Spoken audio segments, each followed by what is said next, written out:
Namaskar, Nilesh Oak with another session of Shraddha and Pradnya. In this session, session number 32, we are going to look at two specific aspects in descriptions of the planets, Graha, at the time of Mahabharata war.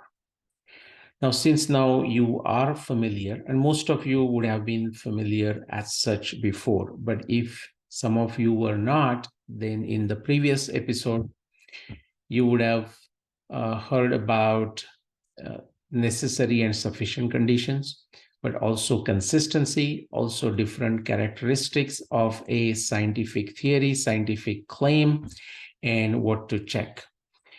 If not, if you have somehow missed that episode, you must stop this episode. You go back and check for the episode on necessary and sufficient conditions. Do watch it and then come back to this one. So in this episode, we are going to look at the planetary descriptions from the Mahabharata text at the time of Mahabharata war, where we see planets described with the word, with you can say adjective or with a verb as akramya and tishtati. Akramya and or tishtati. Okay, and we are going to see these descriptions in the context of Saturn and Jupiter. And guess what? We have discussed a lot of Saturn, a lot of Jupiter. So to avoid the repetition, whatever I have discussed about Saturn and Jupiter, I'm not going to repeat that again, other than the minimal reference I need to make. So if something I say about Saturn and Jupiter does not make sense to you, you need to stop it and go back and watch all the previous episodes related to Saturn and Jupiter's descriptions from the Mahabharata text. All right. This is going to be very exciting. So let's look at those two words, okay? Akramya and tishtati. Now, usually, where do we hear the word akramya or akraman? Usually, we will hear in the terms of akraman. And you have seen that on the movies, I mean, in movie or TV serials. And what do you think? Akraman, like it's like attack. And that's kind of correct. And how do you make an attack? By approaching the person, unless you are doing with missiles or with something like that. But usually with a Shastra, the attack is by approaching the person, okay, by going near that person. That is actually the original meaning of that word akramya or akraman, okay, although now it has come in the sense of attack. That's how we tend to remember it. And tishtati, I don't know if the word exists in which languages of India the word exists as is. In Marathi, it does exist as a tishtati, not so much tishtati, but in Marathi, we will use the phrase mala tishtat ठेवू नकोस, म्हणजे don't make me wait long in one place or something like this. So tishtati is in the sense of stationary, okay? And we are going to see that. So quickly, what I wanted to show you is different meanings of these words. You should not be surprised when you look at a given Sanskrit word. You are going to find the directional meaning is correct, but many nuances, of that particular word, and different related meanings. For example, tishtati for stand, stationary, stay, abide, abide in one place in that sense. Akraman or akramya in the sense of falling upon, like falling upon something, spreading or extending over in that area, subduing, invading something, marching against, approaching, mounting, ascending, stepping upon, coming near. For simplicity, it will be useful if you think of akramya as a near and tishtati as a stationary. Okay, so with that, now let's look at what are these references. Again, we are going to look at the necessary and sufficient conditions and also the consistency, which is to say, we are looking for the description of tishtita and akramya. Now, this is a Venn diagram. It's not exhaustive, or it's not for the exhaustive planetary evidence of the Mahabharata text, but still a decent amount of planetary descriptions are described here. Okay, so let me complete this. All right. Now, focus on the word Tishtita and Akramya. Where do they occur? They occur in the context of planet Saturn, Shanishchara. They occur in the context of planet Jupiter, Bruhaspati. Okay, so that's here. We are looking for this area, who is intercepting, these words, who is enclosing those words. And the last one is a comet near Pushya Nakshatra. So we have Shanishchara, we have Bruhaspati, and we have Dhumaketu, which is a comet, very clearly mentioned. Okay, the grahas are mentioned with their graha names, and the Dhumaketu is mentioned as a Dhumaketu. All right.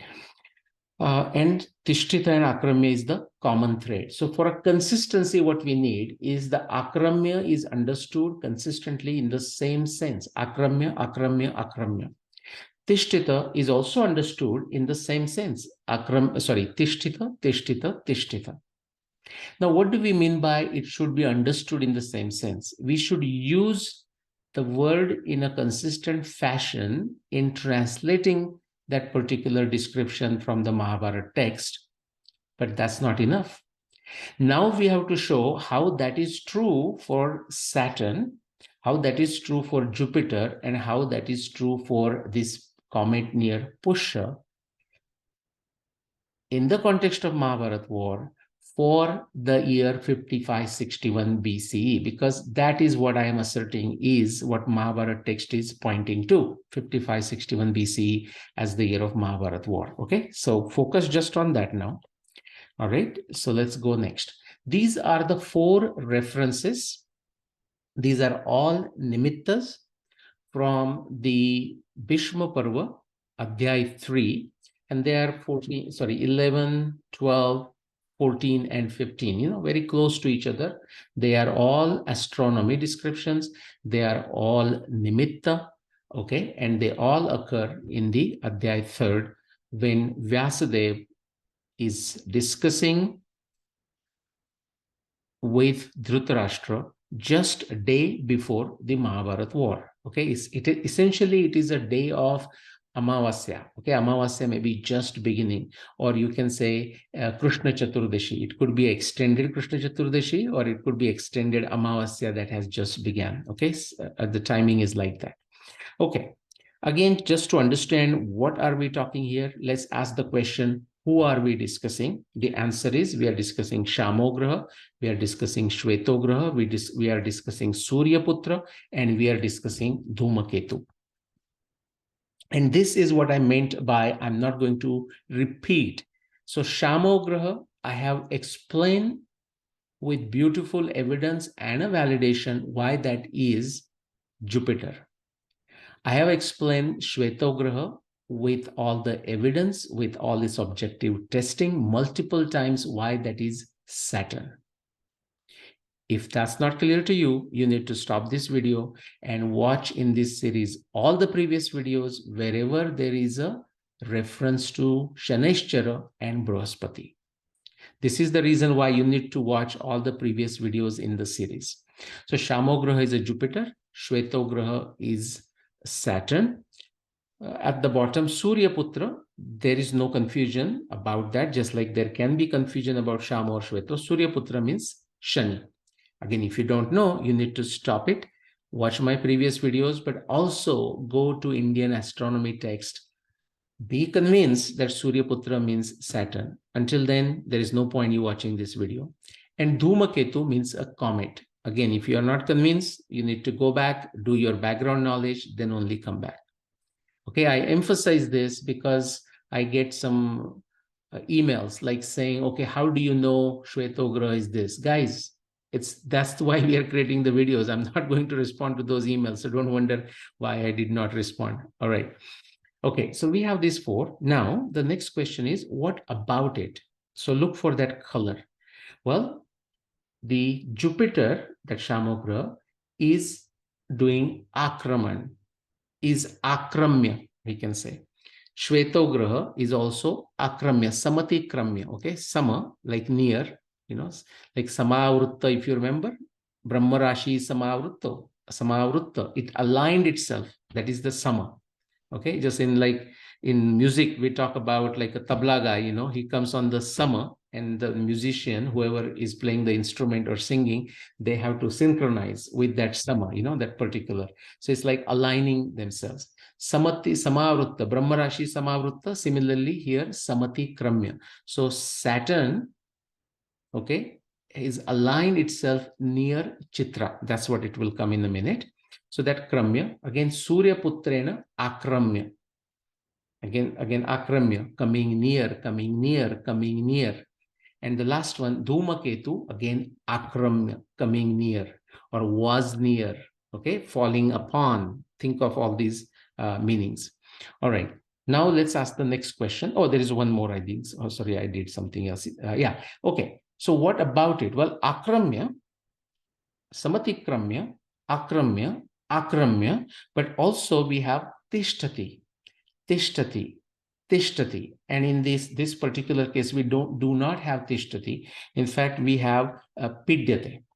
Now, Pidyate, we are going to look at it completely in a separate place. Actually, there are all kinds of Pida happening in the context of Mahabharata planetary evidence. And how to look at it, we will have a separate session, just like we are doing this on Akramya and Tishtati, we will have one on the Pida. In fact, very likely the next episode will be on the Pida.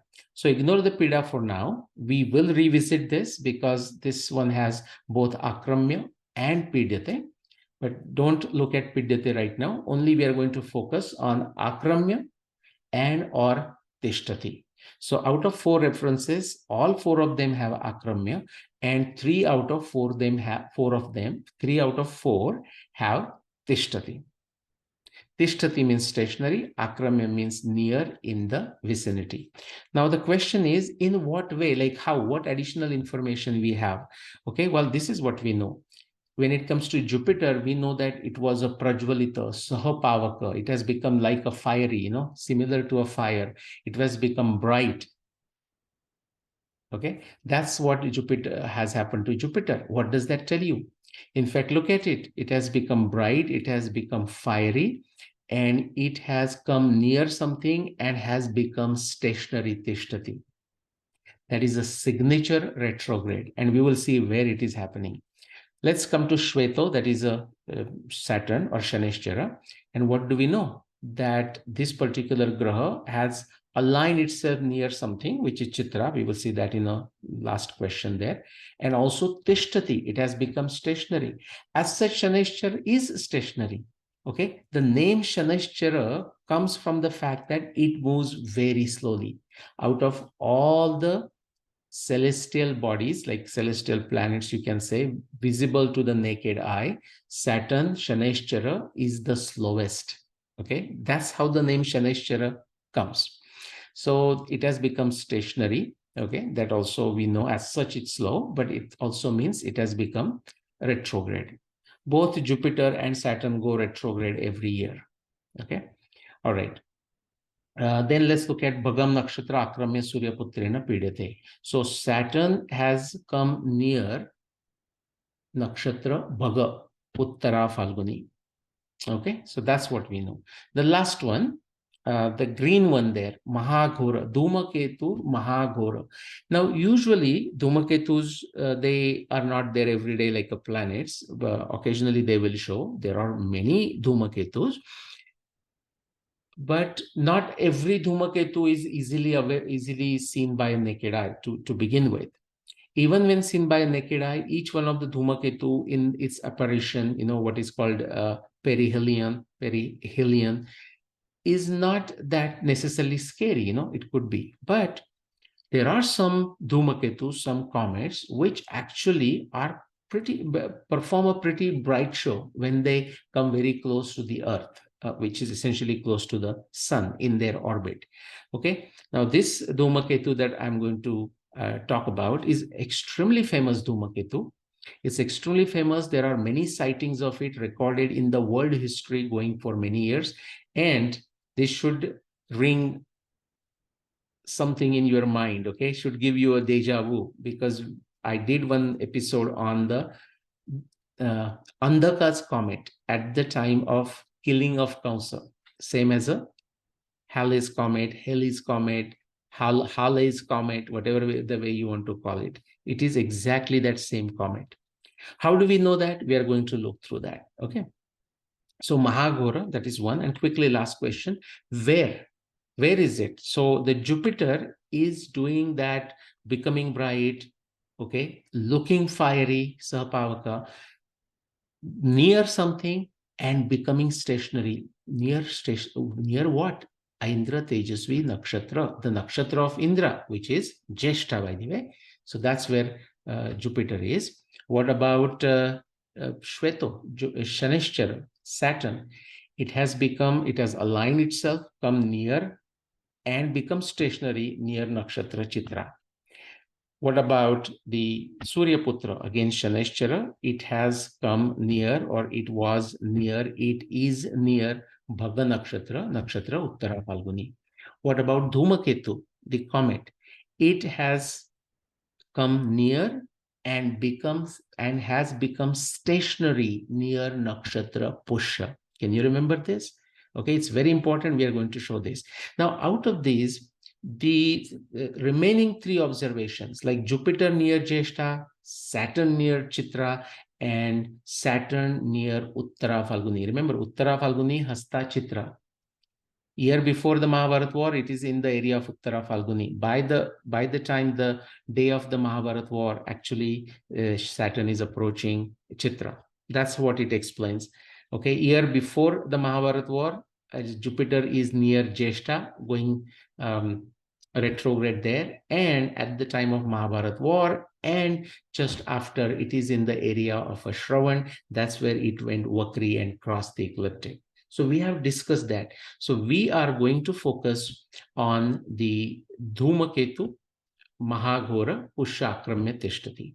But just so that you know, Akramya, which means near. And yes, we can show Jupiter near Jeshta at the time of Mahabharata war, 5561 BC plus minus 1 year. Yes, we can show Saturn near Chitra in 5561 BC plus minus 1. We can show Saturn near Uttara Falguni in 5561 BC plus minus 1. I have already shown all of this. I'm not going to repeat this. That leaves us with the last one. What was that Dhumaketu that had come or was near Nakshatra Pushya and has become stationary there? In that context, okay, let me see if I want to show you something. Okay, if you look at the 27-28 nakshatra reference frame, this is what they will fall, okay, which is to say, so that visually you can see it, and I have not written all the names. So think of Saturn. It was between, during the 5561 BCE, it was between these nakshatra 8, 9, and 10, which is what? Uttara Falguni, Hasta, and Chitra. Where was Jupiter? Jupiter was from here. It was at Jeshta, Mula, Purvashada, Uttarashada, Shravan. So it was in this area. Again, keep in mind, Jupiter will move through about one Rashi, 30 degree, or about 2.5 nakshatra in a 1 year. And what about Saturn? Saturn would barely move through one nakshatra every year. Okay, so 1 year here, another year here, or something like this, you can imagine. And Jupiter from Jeshta through Shravana. Okay, so 14 through 18, and Saturn 8 through 10. Just I'm telling you the position. What about the Dhumaketu? Magha, Ashlesha, and Pushya. So Dhumaketu should be somewhere in the area region of Nakshatra Pushya, number 4. Just to give you a visual of this, that's what Mahabharata text is saying, and that's what I'm going to show you. Of course, I'm not going to show this to you for Jupiter and Saturn, because I have done this now 10 times. If that's not clear to you, you need to stop, go back, look at the previous videos. All right. And let's see what I have to show. Now, just a quick refresher. I talked about the Halleys Comet, same as the Andhaka Comet. As far as the documented history of the world is concerned, Andhaka is the first person, okay, that we have recorded history for or anywhere in the world who saw Halley's, what we call now Halley's Comet. Okay, when did he say it? 5622 BCE. In fact, we know the exact day. Of course, we can call it plus minus 1-2 days, and that's fine. Is 22 March 5622 BCE. How do we know it's a 22 March? Because that's when the description given by Andak to Kamsa matches right on. Ketunam Ketuna Dhumaketustu Nakshatrani Trayodasha Bharanyadini Bhinnani Nano Yanti Nishakaram. This is this Nishakaram here. Okay, moon, full moon like moon, almost it's going to become a, right now it is in the Purnima mode. This is the Purnima spot. And then what it is saying, that flag of this Dhumaketu, okay, it was covering the entire visible sky. That's what it is showing here, by the way, beginning with the nakshatra Bharani, okay, and it was so bright that, and I'm going to show you the magnitude of it too. Okay, Bharanyadini Bhinnani Nanu Yanti Nishakaram. Essentially, it had blinded the path of Nishakaram, which is moon. Moon's path would be now here. Next day, it's going to go here, 12 degree, 12 degree, 12 degree, 12 degree. And that entire path is been blinded, blackened, so to say. Not blackened. It's like a bright light into our eyes, okay, instant blindness kind of thing. Of course, this is poetic, but it's also real, as you can say it. You have to actually see the comet to believe what happens. The magnitude of the comet doesn't give you the full idea of how comet is actually seen, because it's not one spot. Okay, there is a spread, and so I'll not spend too much time on this. The point is, it looks pretty bright than in comparison to the magnitude that it shows, especially with the dark skies, okay, when there is no light pollution. Anyways, so this is Andhaka's comet, now what we call Halley's Comet, okay, and I have already covered the history, why the name Andhaka is justified, but also why the name Halley is also justified, okay, both have made a great contribution. Okay, so I think that's it. Yeah, so now what I'm going to do is something very interesting history related to this, and let me do that. This is, I'm trying for the first time, so bear with me. Okay, what I am going to show you is some very interesting, peculiar, whatever you want, not peculiar, interesting, whatever you want to call it, coincidental thing of the Andhaka Comet and a famous American author, Mark Twain. Okay, so I don't know how many of you knew that. So this Halley's Comet or Andhaka's Comet, it comes every 74, 75, 76 years. Okay, so 75 is the average mean time, but it can come early, it can come late, plus minus 1 year. Okay, why does that happen, guys? That's how we get into digressions. It happens because somebody is going to ask. Therefore, I try to give the answer so that I don't want to return to this subject again. Because of what we call three-body problem or multi-body problem. Okay, the gravitational pull of different celestial bodies can affect the orbital period, the speed, and so on of inertial bodies, all inertial bodies.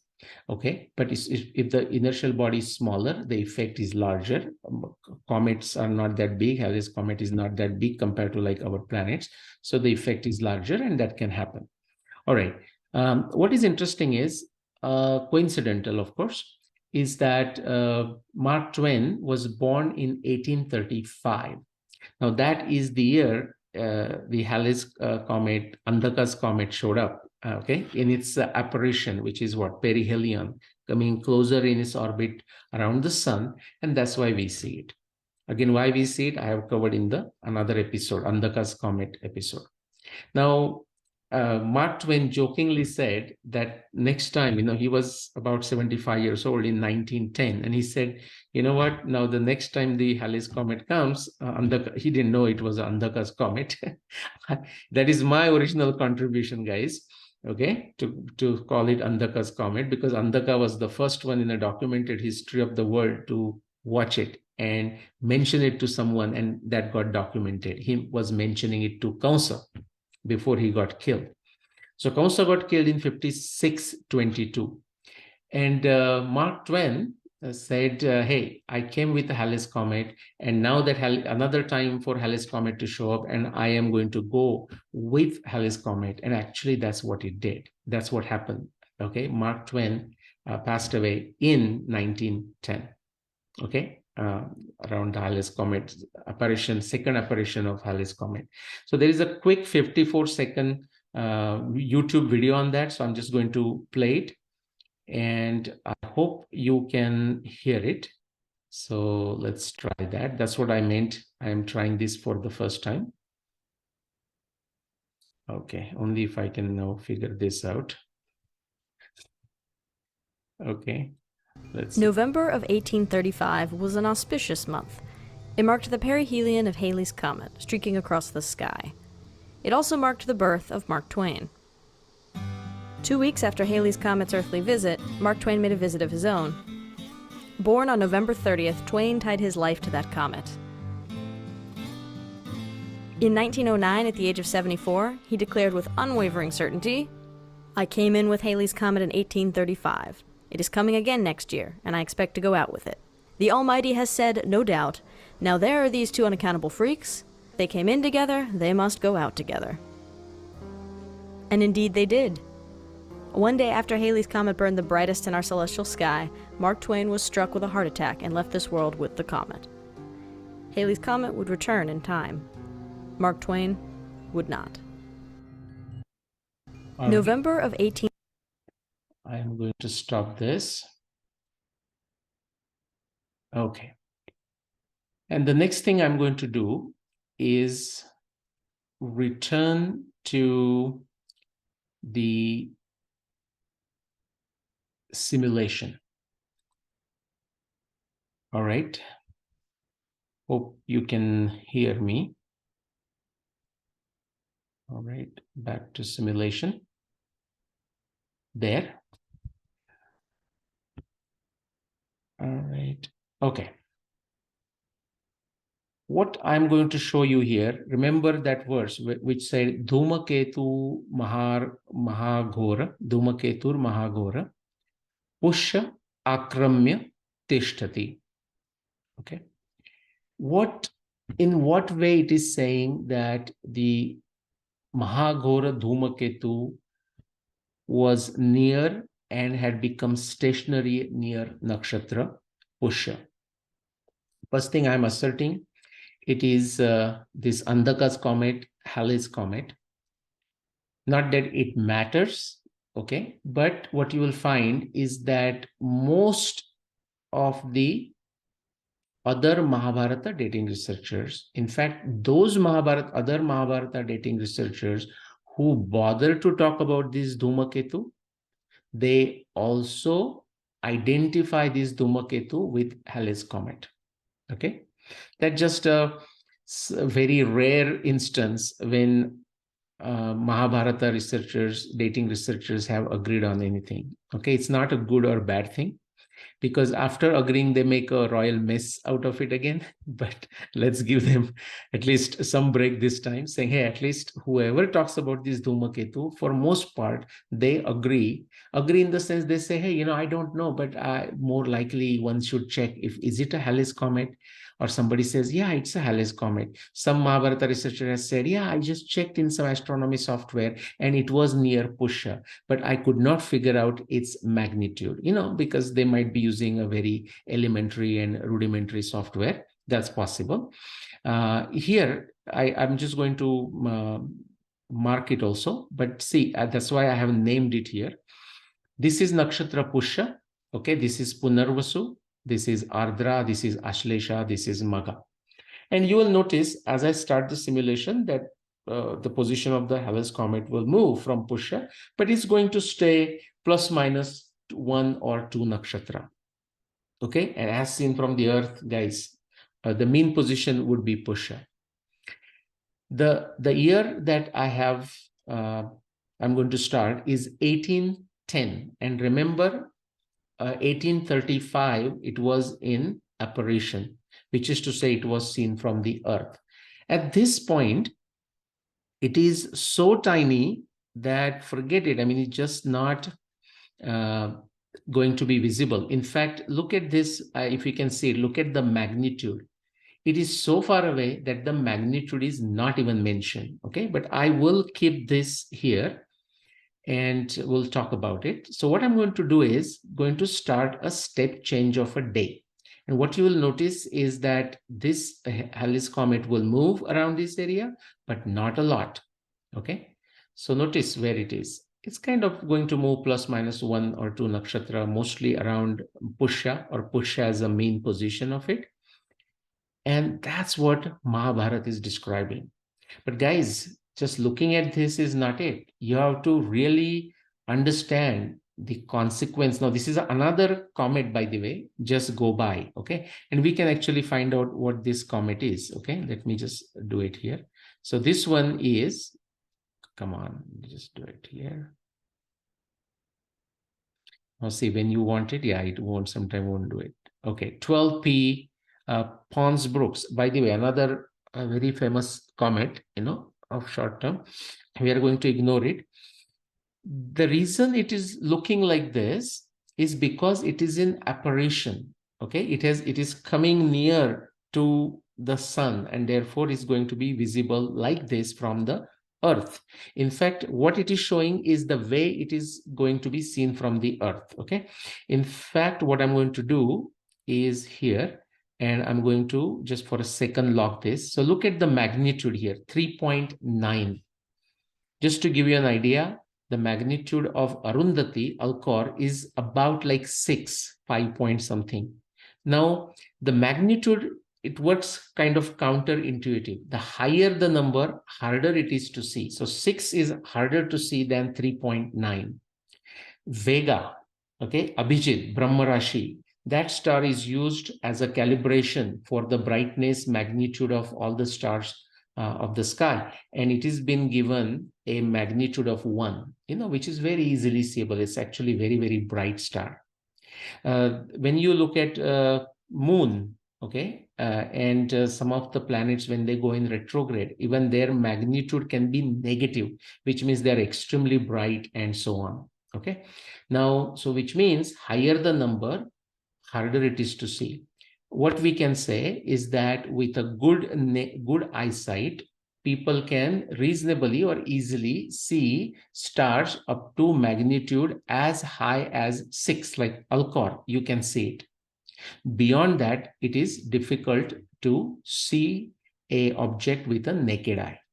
Okay, now some people with a very bright eyesight may be able to see around that 6, but that's like a limit, okay, of a naked eye.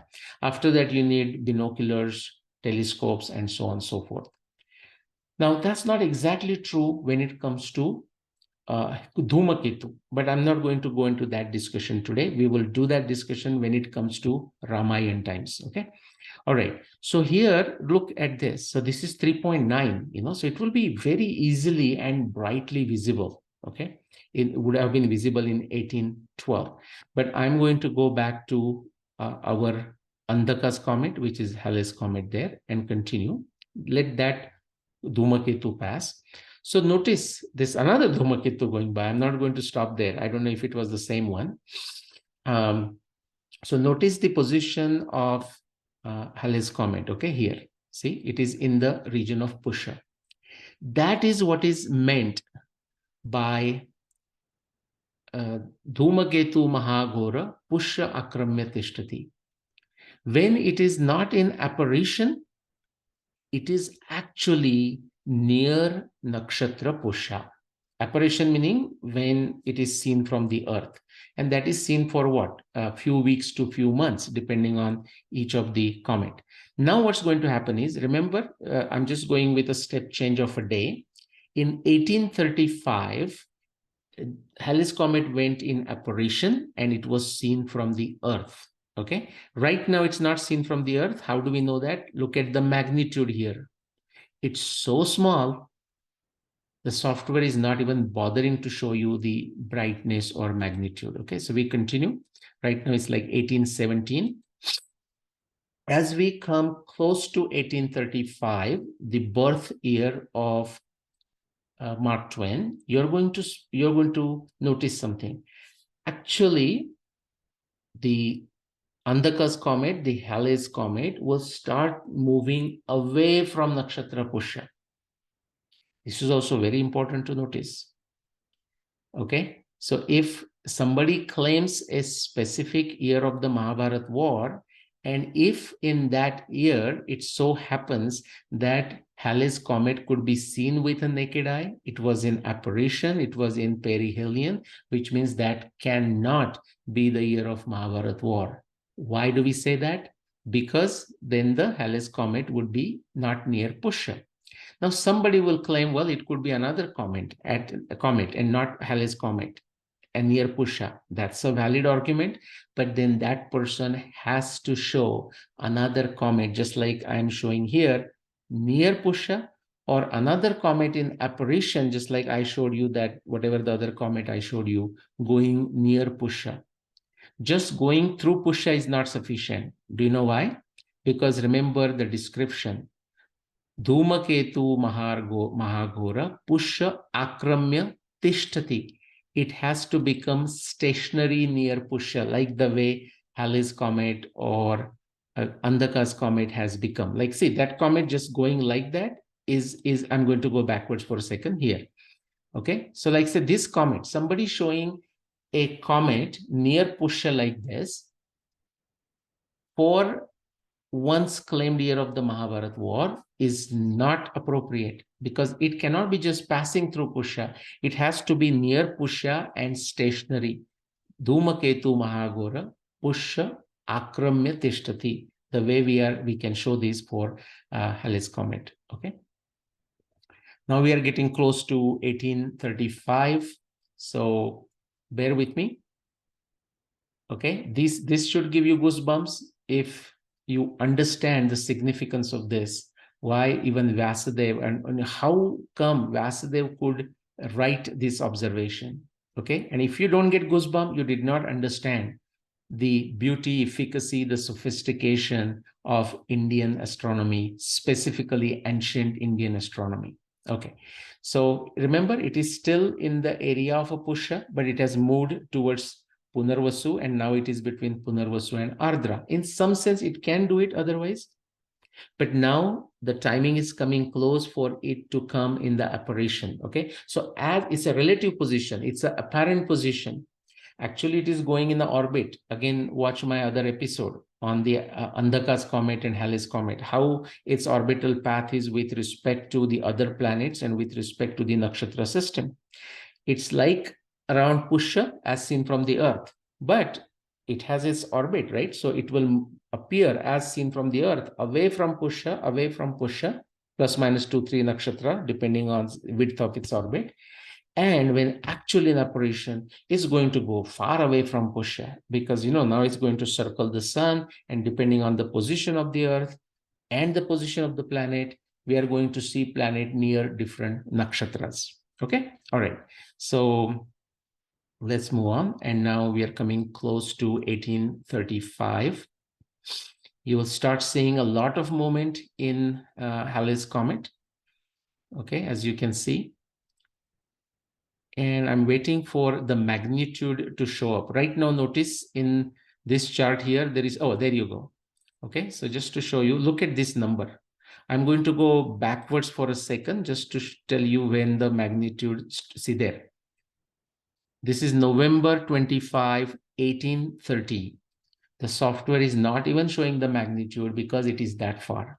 In fact, when it starts showing magnitude, it's so small, like 20. And remember what I said, any number above 6, you will not able to see with your naked eye. You won't even know that the object exists there. Okay, so now these magnitudes are shown, and how fascinating astronomy is. With a telescope, with a very sophisticated telescope also, you are truly not going to see. Hubble telescope in space will able to see this at this kind of magnitude. Okay. All right. So let's go. Now at least you see the magnitude number. Right now it's around 19. As the number gets smaller and smaller, which means this thing is getting bigger and bigger. And notice what it's doing now. It has moved away from the pusher. Okay. Remember, again, it is apparent position as seen from the earth. And now it's going away from pusher.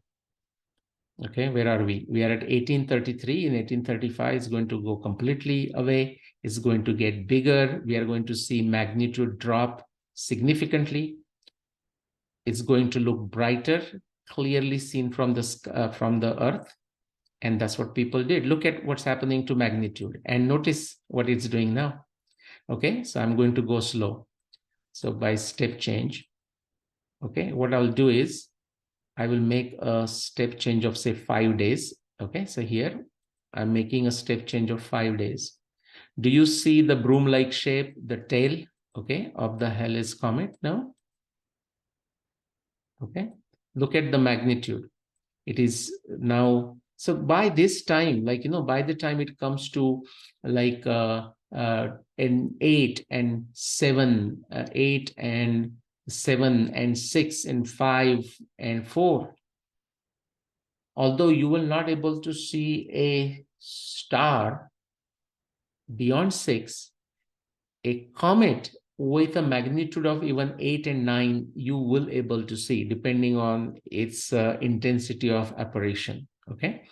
Anyways, don't have to depend on that, because the very fact Vasudev is describing it settled near Pusha, and guess what?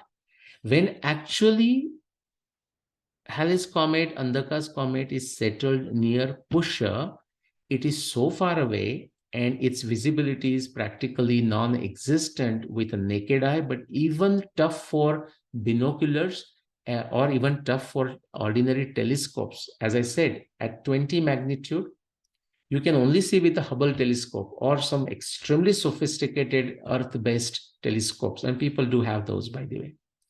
Okay, that's how like these amateur astronomers, in Arizona and Denver and somewhere, they will sit there under very dark skies and spot new comets and so on and so forth. Okay, so it's possible to see from the Earth, but not very easily.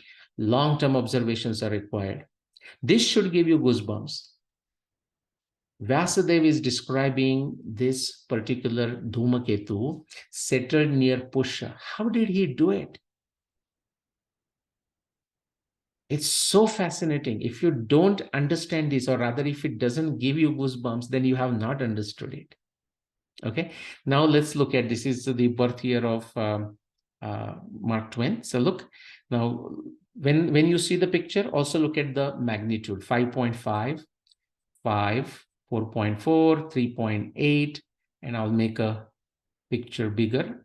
And notice it has moved away from Pusha. Now it is near like a Krittika, Bharani, and so on. But it's not covering the 13 nakshatras. That's also very important. Otherwise, some will say, well, was that the Andhaka observation made in 1835? No, it's not. Okay. All right. So it's going to go through all of this area. Okay, now it is near Ardra and so on. Okay, all right. And now it is near Magha and it's becoming smaller now. Okay, and smaller. So I had a step of 5 day as a change. I'll make it to 1 day now. Now what will happen is, so that was this apparition. I forgot to note down when it was seen, July or maybe even May, whatever that month was. Few weeks, few months, it was visible. And now it is becoming smaller. Look at the magnitude. It came down very, very low number. Now it is going back to 7. And if I go further, see, it's going to get higher and higher. In fact, I can start like this. See, it is getting higher. Now you're not going to see it, So 11, 12, 13, 14, 15. And look what is happening. As it goes away from the earth, not seen from the earth, it is quickly or slowly rather going to settle in the area of Pusha again. Okay, so right now look here, it's near Purva Falguni Magha. This is Pusha here. So it's going to settle in the area of a Pusha plus minus 1-2 nakshatras. Okay, that is what Vyasadeva is referring to. Now what happens? Sorry. Okay, so I need to stop this. Okay. Yeah. Okay, that's here. Okay, that is still there. And now remember, Mark Twain is born 1835. Mark Twain is now 5 years old, 1840. He lived his whole life. I'm going to speed through in some other way. I'm going to make a step change of 1. Okay, so this is the lifetime of Mark Twain, 1841, 42, 43. I'm going to do a step change of 1. Notice Halleys Comet is in the vicinity of a Pusha. Okay, and it will stay that way essentially for practically all the time, with the exception of when it is in apparition, when it is in perihelion, which is what it comes close to the sun and therefore close to the earth, and we see it from the earth. So look, right now it is very much near Pusha. It will continue to go or stay in that area plus minus 2 nakshatra. Okay, I'm doing this slowly. Yeah, 1898. So okay, we are coming very close, okay, to the passing away year of Mark Twain. Okay, so this is 1908. Remember, 1910. So from 1835 to 1900 is what? Is help me, 66 years. Okay, and then additional 10 years. So that's like what? 76. So 75, 76 years. That is its frequency of apparition. So out of that 75 years, for a few weeks and few months, it leaves the location of Nakshatra Pusha. For rest of the 75 years, out of 75 years, 75 out of 75, practically all the time when it's not in apparition, it is near Nakshatra Pusha. It is near Pusha, Akramya Tishtati, and it is stationary near Pusha. Okay, I'm going to quickly show this to you, then take you to the 5622, and we have to understand something from this Tishtati about the nature of astronomy observations given in Mahabharata. This is a mixture of a very short-term observations, middle-term observations, hourly observations, yearly observations, monthly observations, long-term observations, like 75-year frequency observations. Arundhati Vasishta, which is Arundhati was walking ahead for 5,000 years. Now, last 6,500 years, it is not walking ahead of Vasishta. And middle 5,000 years, like between 10,248 BC to 4636 BC, Arundhati was walking ahead of Vasishta, the way it is described in the Mahabharata war. Therefore, we say Mahabharata war happened sometime between 10,248 BC and 4636 BC. But guess what? If you go before 10,248 BC, forever, and by ever, I mean go back 10,000, 20,000, 30,000, 40,000, 50,000, 60, 70, 80, 90, 100,000, 200,000, 300,000, 400,000, 500,000, 600,000 years, 700,000 years, 800,000 years. We don't need to go beyond that, guys. We're talking Mahabharata, okay?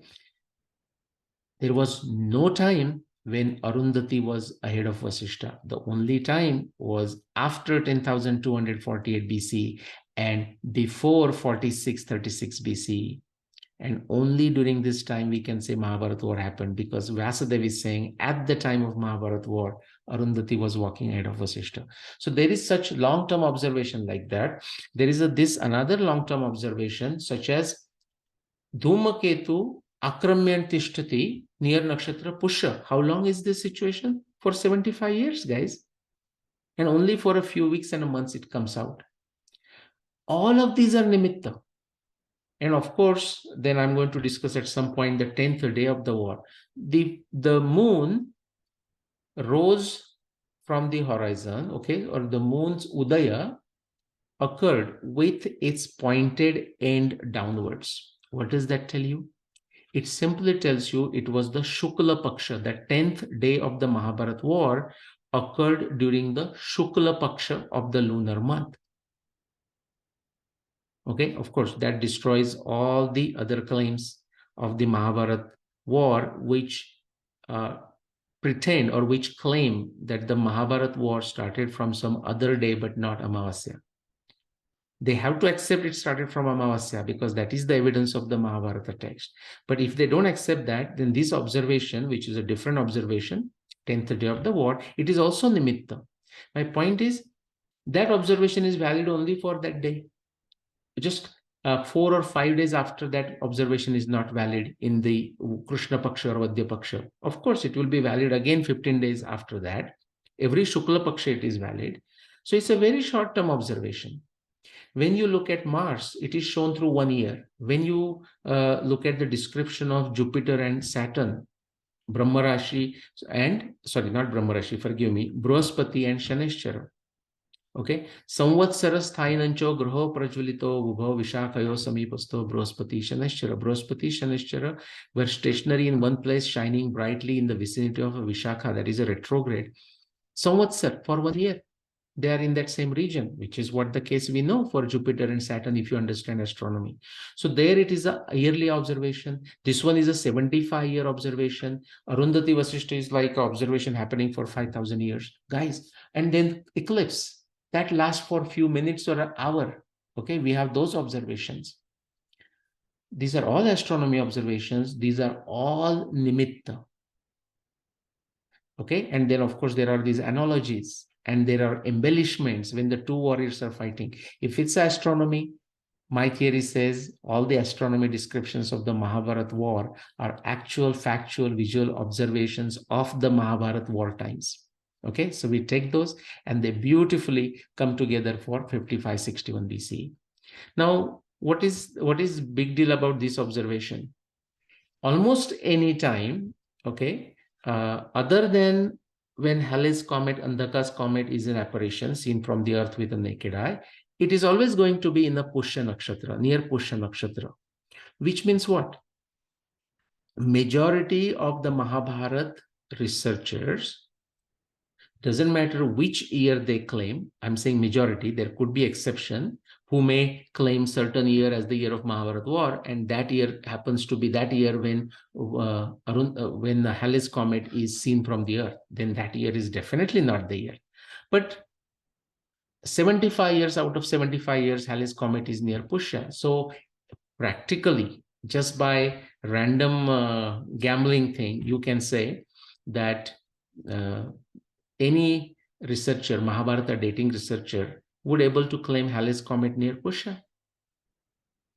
Now, what is interesting is, with the exception of maybe less than 5 other Mahabharata researchers, the remaining 100 plus Mahabharata researchers do not talk about this astronomy reference. They are not even aware of it. And if they were aware, they have no ability, no competence to do this kind of thinking, this kind of validation, this kind of corroboration. So they just pretended as if this observation did not exist, even while pretending and claiming that they are using astronomy evidence. So this observation is not very difficult to corroborate. Why? Because by random chance, like you take the year 2022, Mahabharat war happened in 2022, right now. And if you're surprised, well, there are some Sanskrit experts, Vyakarana experts, and then there are some PhDs, and you can see these trolling me on a social media or some Sanskrit research discussion group or Sanskrit discussion groups and Facebook and whatnot. They actually take certain observations, certain interpretation, their translations of the Mahabharata text in such a way that astronomically, they don't understand astronomy, that is their problem. But astronomically, it will mean the Mahabharata war is happening now. That's how they translate, or that's how they interpret. and they don't even know that what is the outcome, what is the implication of that stupid translation, okay, or irrelevant translation, out of context translation. Now, lucky us, they have made these comments, sorry, have too much into comment. They have made these comments into social media, and some of you have like a snippet, copy, paste, or whatever, and has sent it to me. So when relevant, it's not to put them down in any way. Actually, they are actually helping us in understand Mahabharata better. Through their mistakes, we will understand, okay, what mistakes not to do. Nyaya talks beautifully about the importance of mistake, importance of errors, and how to identify the mistakes. Actually, when we identify the errors, it says pravartana lakshana dosha. If these trolls, or even if you don't want to call them trolls, because they might be doing some decent work in some other areas of dharma civilizational narrative, if they would have just simply thought to themselves and kept their, it's like Mark Twain. Today we talked of Mark Twain. Mark Twain says, don't, if you're a fool, don't open your mouth, And so before, it may be just a suspicion, now you proved it that you are a fool. Fortunately, these people, they are comfortable, okay, opening their mouth and exhibiting their mistakes, we can call, or foolishness. And that's a good thing, because some of you have copied these and sent it to me, and they are somewhere in my email. So I will find those when the time comes. We will use those and show what went wrong, why it is wrong. Even their translation may be correct, but still the context that they have chosen is wrong. Okay, why am I saying this? My point is, when they don't understand this, okay, they are going to look at something like this and now go on a tangent. They will say, what's the big deal about this Halleys Comet? It's always there near Pushya. Yeah, that's exactly what it is.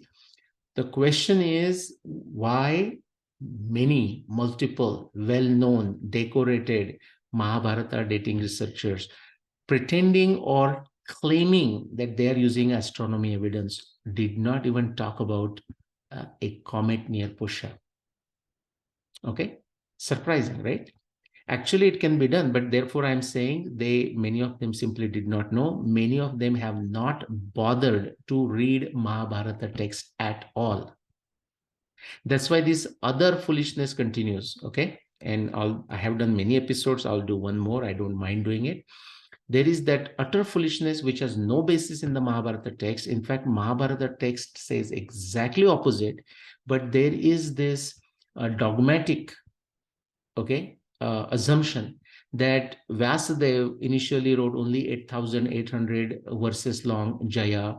Then it became bigger and became Bharata of 24,000 verses. And then it became bigger with additions and it became 100,000 verse Mahabharata.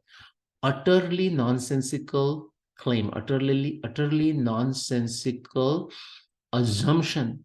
Why do they say these things? Because they have not bothered to read the Mahabharata text in the original. What does Mahabharata text says? I want you to go, all of you, to the Adi Parva. Again, you can watch my other talks, not in this series, not in the Shraddha and Prajna series, but Nilesh and I don't know how to search for them.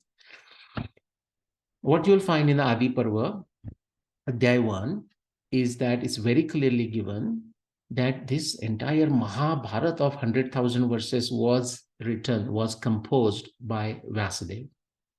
Then it says, one of Vyasadeva taught to his all disciples, at least 5 disciples, Shishya. One of them, prominent one, Vaishampayan.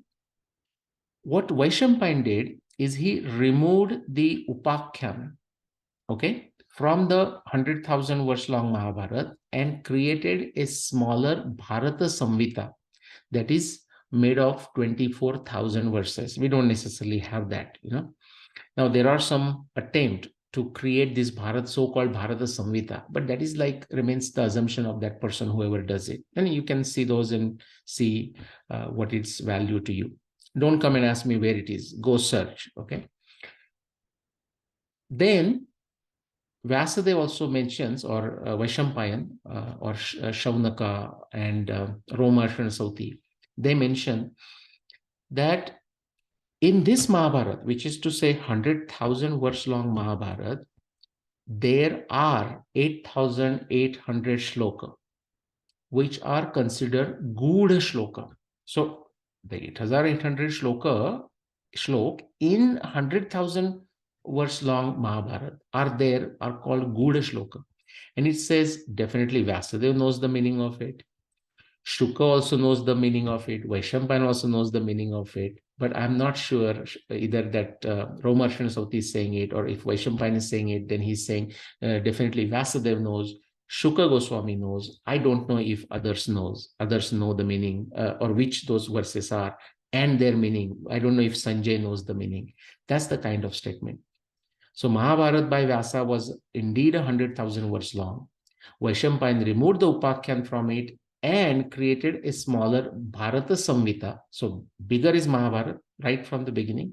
Then a smaller, we call it abridged edition in the modern language. Think of that Vaishampayan removing Upakhyan, a 24,000 words Bharat, and a totally standalone statement which says in that Mahabharata of 100,000 verses, there are 8,800 verses which are considered Gudha. I would say some of these verses that we are looking at, the astronomy descriptions, can fall into that 8,800, because not everyone can make a proper meaning out of it. In fact, many interpretations come out and people make total chaos, confusion of their own and confusion of others. Back to the Halleys Comet or Andhaka's Comet. Validating Andhaka's Comet, Halleys Comet near Pusha, Akramya Tishtati, and stationary near Pusha for typical any year is not difficult, because for majority of the time, 99.9% of the time, it is near Pusha. So what is the big deal about this observation? Of course, for Mahabharata, but more than a Mahabharata, in understanding the sophistication, precision, accuracy, and sophistication. In fact, it should give you goosebumps. We truly don't know how Vyasadeva knew that. But which means, since the observation is there and we can validate it, and we don't see any other comets becoming stationary near Pusha, okay, it should tell us. All right, let me stop sharing here. It should tell us that 7,500 years ago, there was a sophisticated technology. Okay, there was, whether through instrument, through something else, we don't know what it is. But this is our inference based on a pratyaksha. The pratyaksha is from a Shabda Praman. And using astronomy software or using mathematical calculations, we can actually draw the anuman. We can replicate the pratyaksha, and based on that, we can draw the anuman that, yes, Vyasadeva knew something that has a very high magnitude, which is practically impossible to see with a naked eye or even binoculars or even with ordinary telescopes. So some very special ability was there, telescopic ability was there. That should give you goosebumps, because the Western Europe thinks the telescopes, or even the brainwashed Indians think telescopes only happen in last 500 years. By the way, I don't know how many of you know that there are descriptions of mirrors, adarsha, that is the word used, okay? You can see the word adarsha in the Bhagavad Gita, mirrors. There are descriptions of mirrors in Mahabharata. There are descriptions of mirrors in Ramayana. As soon as you have mirrors, like say glass mirrors, of course, in this case, then it's not a big extrapolation from mirrors to optics to telescopes. But that's not a subject. My point is, there was a phenomenal telescopic ability 7,500 years ago. Quickly, last point. Just having a telescopic ability is not enough. In order for somebody to say with a confidence that, that particular comet, Dhumaketu Mahagora Pushakramitishthati, practically that you don't see, other than few weeks and a few months, you don't see that comet for 75 years. It is that comet, and yes, it is near Pusha. Not only you need an extremely sophisticated telescopic ability, but you need observations of a very long time. How long? It's anybody's guess. Let's talk about 1,000 years. Let's talk about 2,000, 3,000, 4,000 years, like multiple apparitions. That is going to give you the confidence looking through the telescope. But something else, which means you should also have a knowledge tradition, specifically astronomy knowledge tradition, that gets passed on. Just like now we pass it on through universities and through research departments and through research papers and books. Okay, in the old system, it pass on through the Guru Shishya Parampara, pass on through writings of the astronomy grantha, like astronomy Siddhanta grantha, astronomy Tantra grantha, astronomy Karana grantha. These are different types of grantha, different genre, okay, within the astronomy community of ancient Indian astronomy. So this all existed. And then we realize, oh, that existed 7,500 years ago. How fascinating. That is the significance of this specific observation. Otherwise, showing Dhumaketu Mahagora Pushakram Tishtati for Andhaka's comet, for Halleys comet is not a big deal at all, guys. Okay? Because 75 out of 75 years, practically, it's going to be near Pusha, other than when it is in apparition. Okay, I repeated myself enough, but I did not want you to miss these additional features, additional insights about ancient Indian astronomy and its context for the dating of Mahabharata war. All right, so with that, I will stop. I'll see you soon in another session of Shraddha and Pradnya. All right, namaskar.